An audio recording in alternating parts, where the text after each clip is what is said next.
Have you felt lately how life feels pretty uncertain and that you just aren't sure how to interpret what's happening?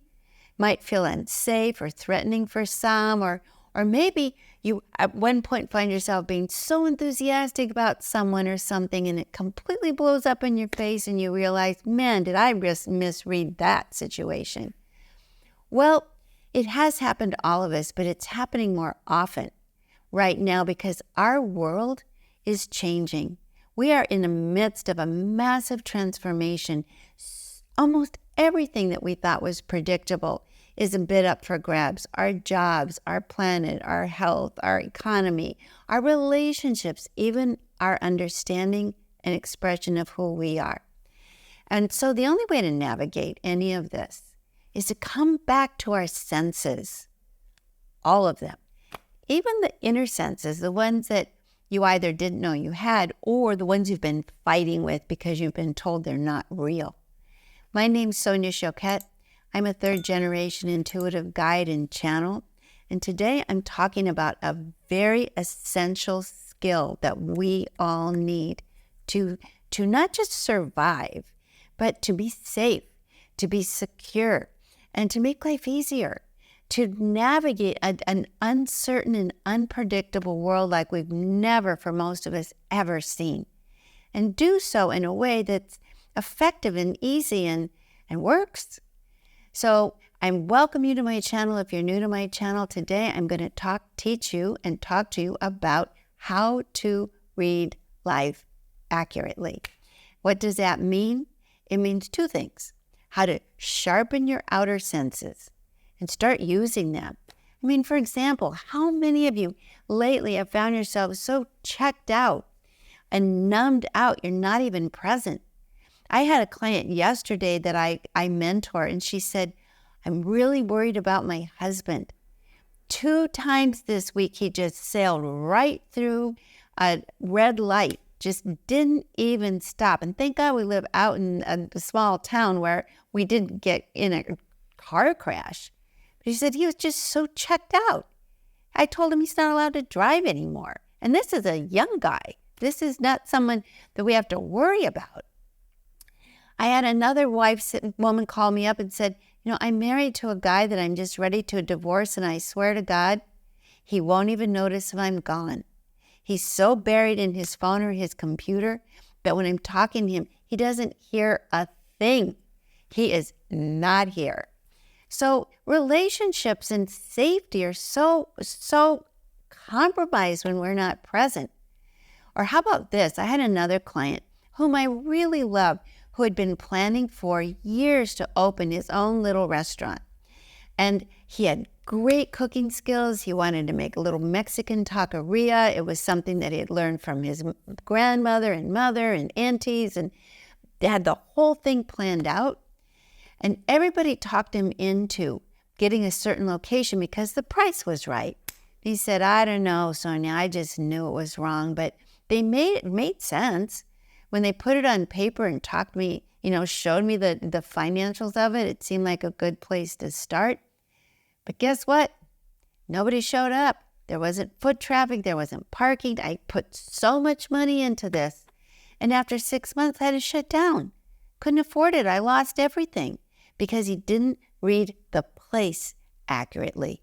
Or actually, in his case, he did read the place, but he didn't trust it.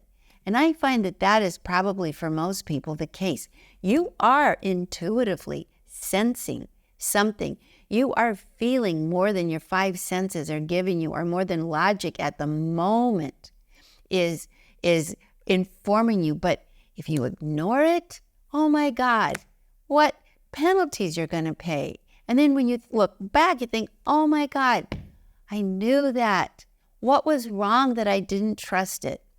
Because you did read life accurately. And what about situations? Do you ever get a clue about a situation that you were being informed energetically and yet completely missed it?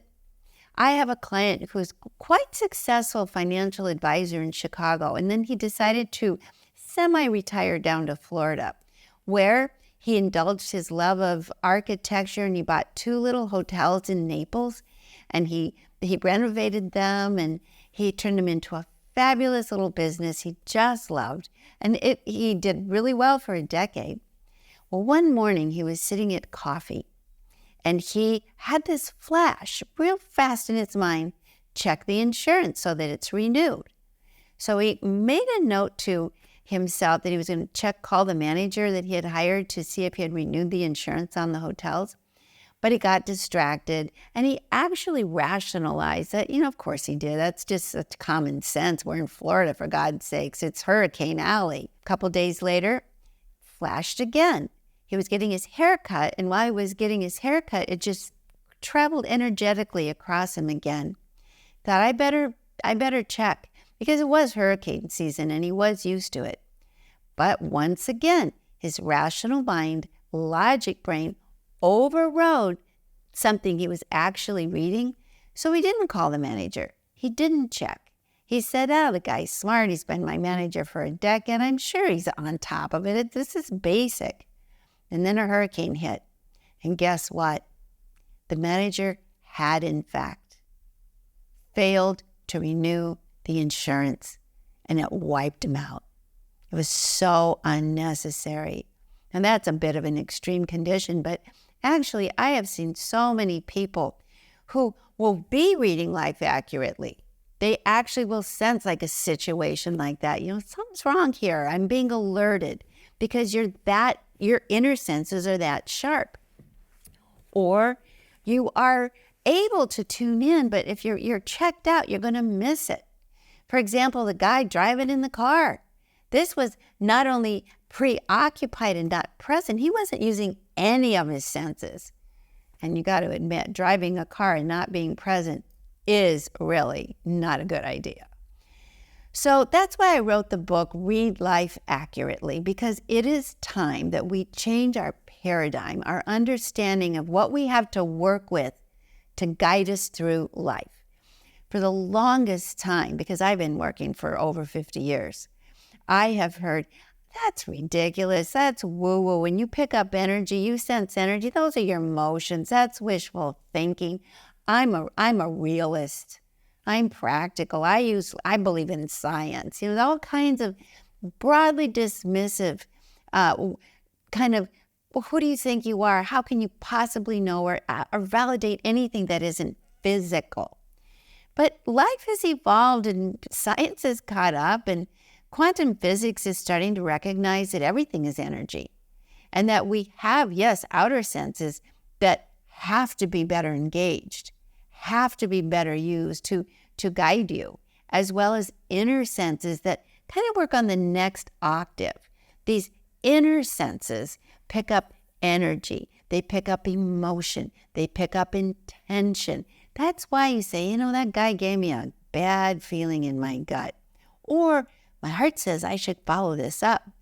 In fact, I talked to a client just early this morning, and she said, I just want to check in with something. I met a guy last week, and we had dinner, and we had such a good time. It was so great, but I haven't heard from him since. Do you think I'm making it up? And when we checked, I said, I can understand how that would feel a little bit difficult, because the follow-up is what you would expect. But what does your heart say? Did you make it up? Was he just there for the moment, or do you think you'll hear from him? She said, no, I think I'll hear from him.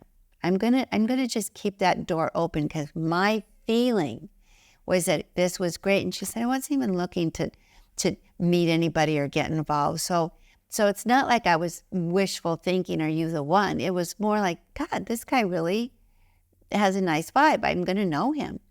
Well, that was early this morning, and now we're early evening, and she texted and she said, I just heard from him.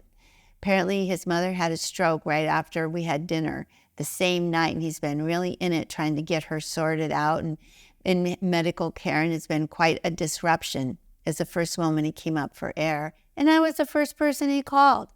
So these connections, these perceptions we pick up, they give us information that we need. They give us information to affirm, first of all, that we're safe. They tell us, better not do this or go there. or that's a good idea, or stay out of that. I have a client who was getting married, and she wanted to have a simple little wedding in a beautiful little kind of out in the country place, and they found this lovely restaurant. They found this lovely little kind of little bed and breakfast thing. It was just perfect for her 50 guests. She said, Sonia, several times I thought, not a good idea to rent this, even though price was right, the location was right, it was beautiful, everything about it was excellent. I ignored my feeling. But 4 days before the wedding, a fire caught in the kitchen and the place is now shut down. So I'm having my wedding at my house. She said, I knew it. And part of me was prepared for it, because while I wanted so much that experience, something about that was like the shoe didn't quite fit. You have to think that through for yourself.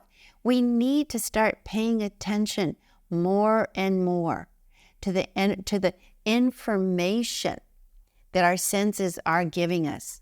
So how do we do that? Okay, first, let's just be practical and start with our outer senses. Have to take your phones down. You have to pull your heads out of your computers and look up and look out and notice the world around you. A really good little workout calisthenic for reading life accurately is to study energy and study the world around you and notice things you hadn't noticed before. Details, color.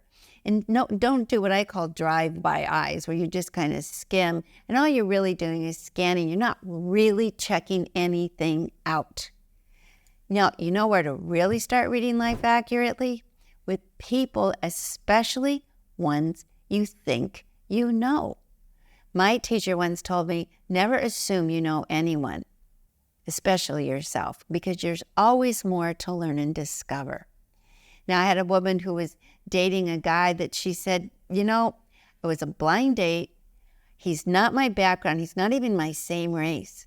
He's a white Christian guy, and I am from Bermuda, and I am from a really much more organic, kind of matriarchal spirituality. So when I was invited to go on that date, my logic instantly said no. But something energetically in my heart, when I was shown the picture of him, said yes. And honestly, she said he wasn't even really my type. But I said yes. And guess what? I went out with him, had a ball. We had a great time. We started dating. Now we're married, expecting our first child. So that's how it works. When you read energy, it transcends logic. But she did look at the picture.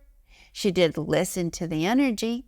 So when you start to read life accurately, you have to be open-minded, and you have to be present, and you have to be available to information, not to affirmation, information.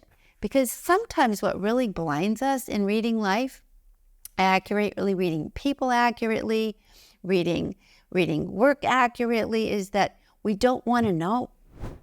I have a friend who had a job, and she said, I just knew it was a job selling pharmaceuticals. And she said, you know what? I have a new boss, and I just know he doesn't like me. I just know I've been the number one salesman in my job for the last 10 years. I even got an award for my sales in the whole country. And I know he's competitive with me. I know that he wants me to fail, and I know he's going to give me really bad territory. And yet, my fear of change, I've stayed. And sure enough, my job has gone from the best job in the world to the worst job in the world because I didn't listen. When he came on board and I felt that energy clashing, I read him. He was competitive. He didn't like my reputation. He wanted to put me down and control me. I read it instantly. I should have started looking for a new job, even in the company, immediately. But I didn't. And now I've had the worst year of my life. And the way I've worked with him, I'm not even going to make my quota. How could this happen? I was the top person. I know how it happened. You read him accurately, but you denied it, or you let your fear stop it. So why do we misread things? That's really important information to have. That's something to understand. Well, the first thing I see is we don't want to know. So many times we get information about life that disrupts our inner bubble of utopia. I have a woman friend of mine say to me, I'm getting a divorce from my husband because I found out he's gay. How could I have missed that? Well, it's like, good question. How could you have missed it? You've been married a long time, like 11 years. And she said, truthfully, I knew. I just didn't want to deal with it. I was just hoping that I was wrong. So that could be one reason you misread life. Another reason you could misread life is you're just exhausted. I have a client who's been working 2 jobs, working just harder than she's ever worked in her life. She does Deliveroo, kind of food delivery at night, and she's working temp jobs by the day. And she has got 3 little kids, and she's just exhausted.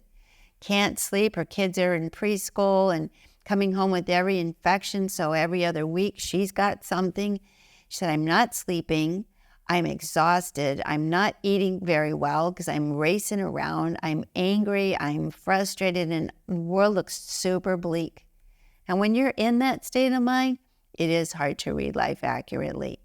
So what do you do when you're being overwhelmed by life, and how do you get back into clarity?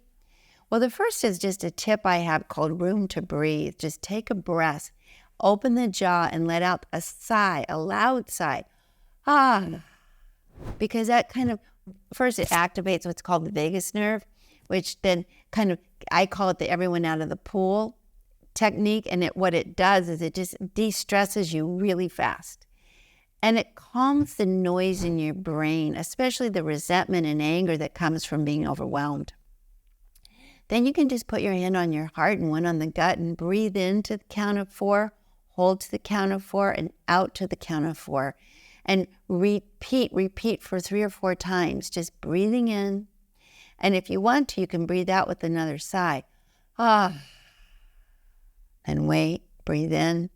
This resets the brain, the nervous system. It gets you quiet and calm. And then go to your heart and say, what are my inner senses telling me? Also look around. What are my outer senses telling me? Start listening. Intuition and inner guidance is a faculty of listening. That's why people call it my inner voice, because you're hearing vibration, then you have to interpret it. But you are listening. And when you do listen, you learn a lot. Listening not to words, but to energy. Is it congruent? Does this feel right when I'm talking to someone? Does the energy coming from this, is it coming from their head? Is it coming from their heart? Is it coming from their gut? Are they aggressive? Are they inclusive? Are they deflective? Are they fake? You can feel that and trust what you feel. Absolutely. Reading life is a matter of paying attention and trusting what your inner senses and outer senses reveal. So here's a little sit-up.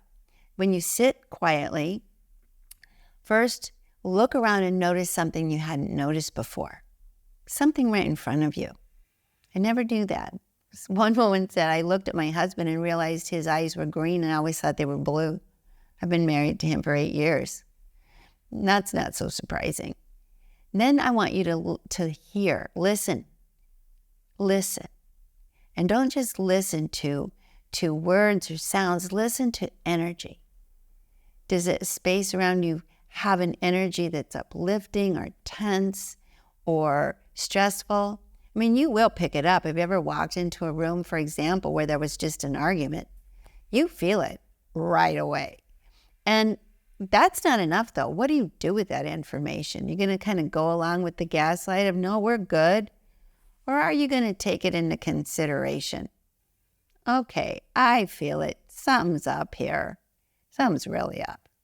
I walked into a classroom. I was taking a classroom on something called the Enneagram, which is about our personality types.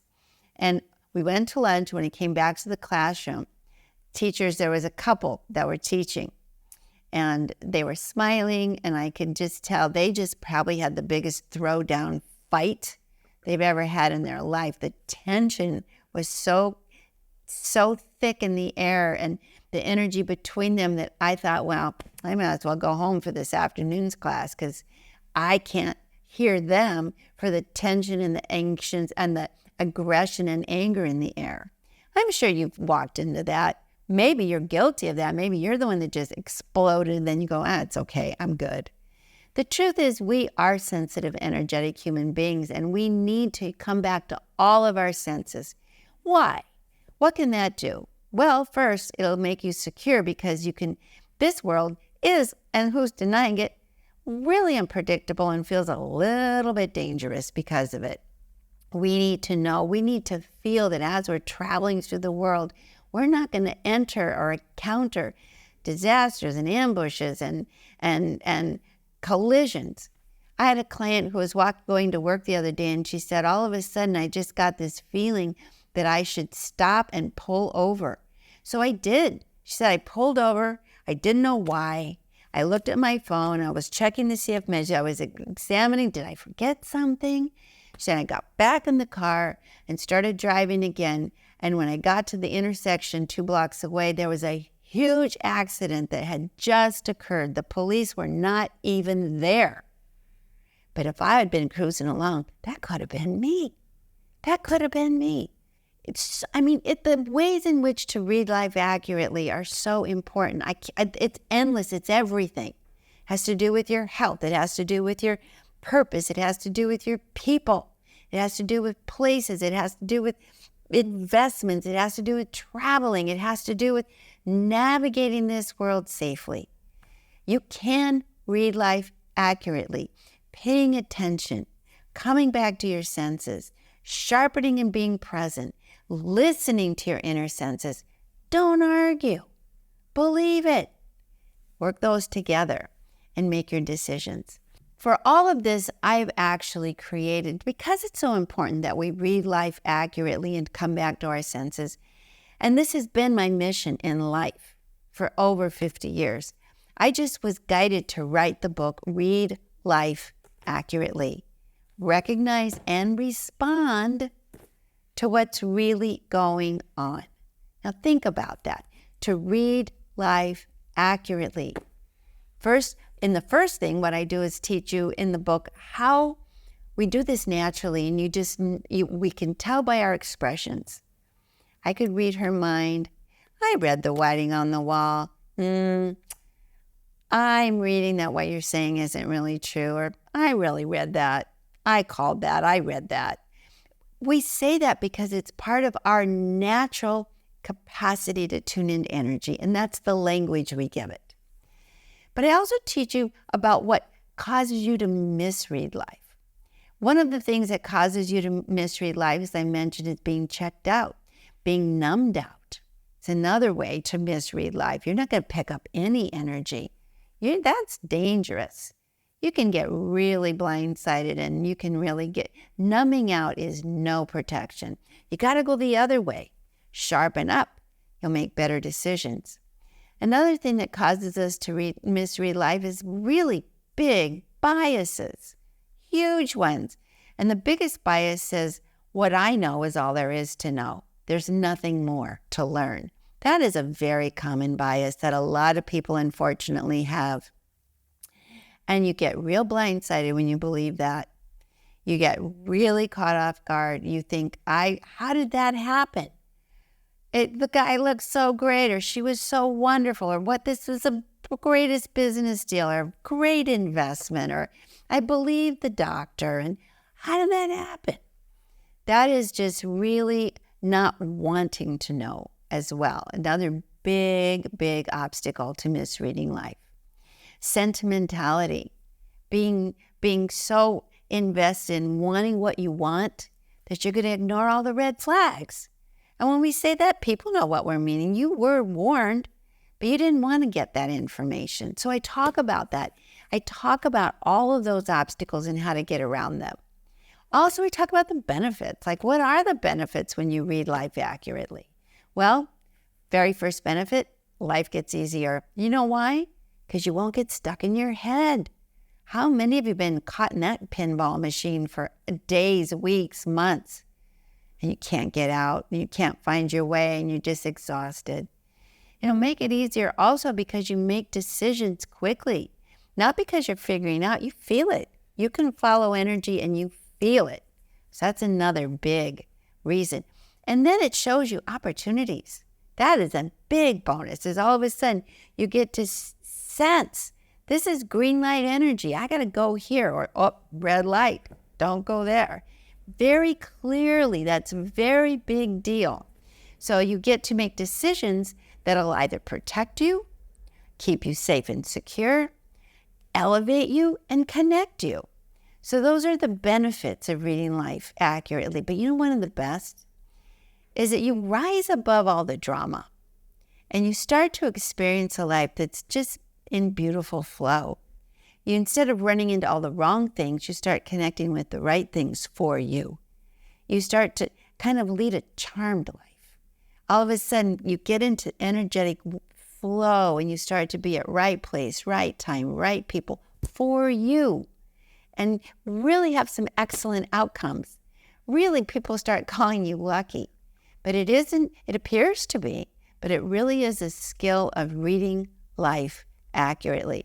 So please consider learning these skills. How can you navigate this world and not have all your senses working well? It's not difficult. It's just like turning lights on that you've been in the dark with. You don't have to fumble through, and goodness knows figuring things out isn't really going to help you. You won't. But you can energetically tune in. It requires all your senses, outer and inner, absolutely. But when you use them all, you are present, you're clear, you use the tools that I have in this book, you recognize what's filtering you and creating obstacles, and you read life accurately. I'm telling you, your life really goes from stress and fear to living the good life. It is the way we are designed. And just with a little bit of adjustment and a little bit of know-how in reading life, you can completely empower yourself just as easily as turning lights on in a dark room. And I hope that you do that. So thanks for tuning in. I'm really excited to share this book because it'll empower you overnight. You can get all the details in the link below, and you can have the experiences immediately. All my love.